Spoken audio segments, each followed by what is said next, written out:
Berhenti jadi ahli politik jika sekadar nak memperbodoh rakyat.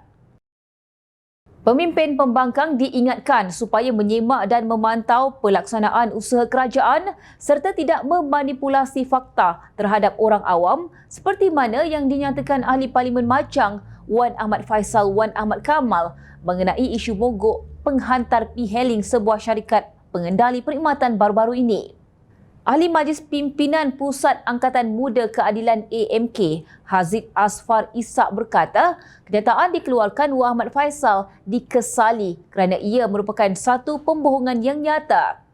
Malah menurutnya, Ketua Pemuda Parti Peribumi Bersatu Malaysia Bersatu itu juga mempertikaikan komitmen kerajaan pasca pengumuman dibuat Perdana Menteri Datuk Seri Anwar Ibrahim yang bertemu dengan 24 syarikat P-Hailing beberapa bulan lalu. Anwar telah pun menyatakan komitmen meningkatkan peruntukan bagi inisiatif dan latihan peningkatan kemahiran kepada golongan penghantar P-Hailing yang diterjemahkan kepada peruntukan sebanyak 1.6 bilion ringgit dalam Belanjawan 2024, peningkatan ketara berbanding 1 bilion ringgit semasa pentadbiran Kerajaan Perikatan Nasional PN. Sekiranya benar Wan Ahmad Faisal mengimani dakwaannya, maka seharusnya janji yang turut dinyatakan Tan Sri Mahyadin Mat Yassin sewaktu menjadi Perdana Menteri pada 24 November 2020 untuk memudahkan urusan penghantar makanan mendapatkan pinjaman dan bantuan subsidi minyak terlaksana. Malah, kadar upah ini boleh saja dikekalkan terus kerana kononnya di bawah MOF tetapi ia bukanlah kesnya, katanya dalam satu kenyataan semalam.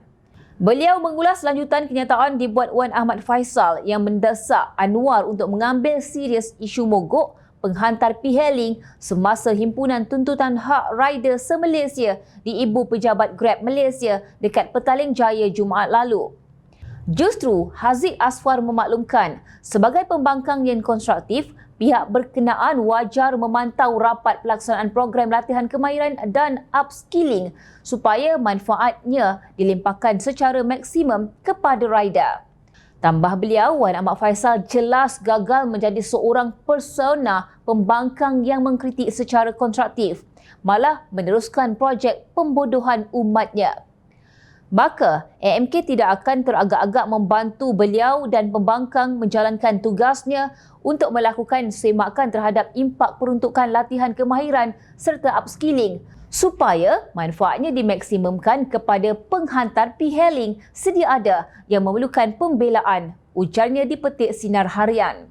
Pada Jumaat, pemandu P-Hailing, pengangkutan awam dalam talian dan pemandu e-hailing, penghantaran makanan menerusi motosikal mengadakan piket untuk mendesak agar kerajaan menetapkan satu pelan harga lantai bagi mengelakkan kadar kejatuhan upah serta menjamin pendapatan mereka.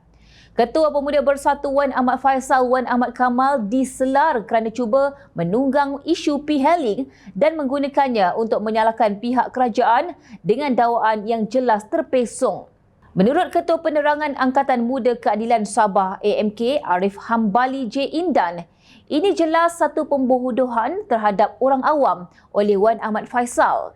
Menurutnya, Wan Ahmad Faisal juga cuba berlagak hero dengan gelojoh menunggang isu sehingga terlupa beliau pernah mengajak rakyat untuk memboikot GrabFood kerana didakwa menyokong Zionis.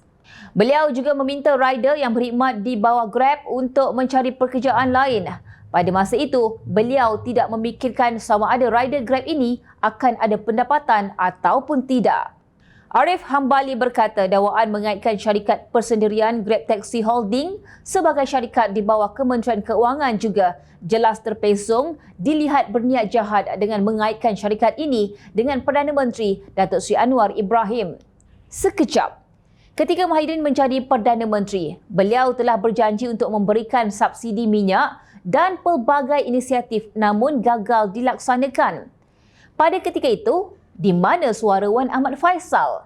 Wan Ahmad Faisal jelas kelihatan gagal berfungsi menjadi pembangkang yang membina, sebaliknya hanya mampu menunggang isu demi kepentingan politik peribadi sebagaimana beliau memperguna surah-surah dalam Al-Quran bagi meraih undi seperti yang beliau sendiri akui.